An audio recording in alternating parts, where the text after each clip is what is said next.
क्या आप भी दुकान पर जाकर बेधड़क यूपीआई कर देते हैं या फिर घर बैठे सिर्फ ओटीपी डालकर शॉपिंग कर लेते हैं?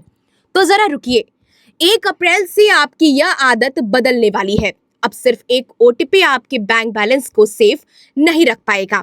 आरबीआई यानी रिजर्व बैंक ऑफ इंडिया एक ऐसा नियम ला रहा है जिससे साइबर ठगों की रातों की नींद उड़ने वाली है। सितंबर 2025 में आरबीआई ने एक फरमान जारी किया था जिसकी डेडलाइन अब सिर पर है। 1 अप्रैल 2026 अब डिजिटल ट्रांजैक्शन के लिए सिर्फ वन टाइम पासवर्ड काफी नहीं होगा। सरकार अब लागू कर रही है 2 स्टेप ऑथराइजेशन, यानी अब आपको आपकी पहचान साबित करने के लिए 2 अलग अलग रास्तों से गुजरना होगा। अब आप सोचेंगे कि पेमेंट कैसे होगा। इसे एक उदाहरण के तौर पर समझते हैं। मान लीजिए आप मॉल में हैं और कार्ड स्वाइप कर रहे हैं।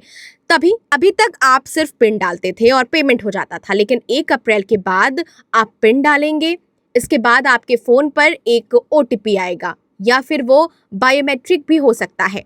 यानी जब तक 2 इंडिपेंडेंट वेरिफिकेशन नहीं होंगे, पैसा खाते से नहीं कटेगा। ठगों पर सर्जिकल स्ट्राइक पिछले कुछ समय में फिनिशिंग और सिम स्कैम के जरिए ठगों ने लोगों के फोन से ओटीपी चुराकर खाते खाली कर दिए हैं।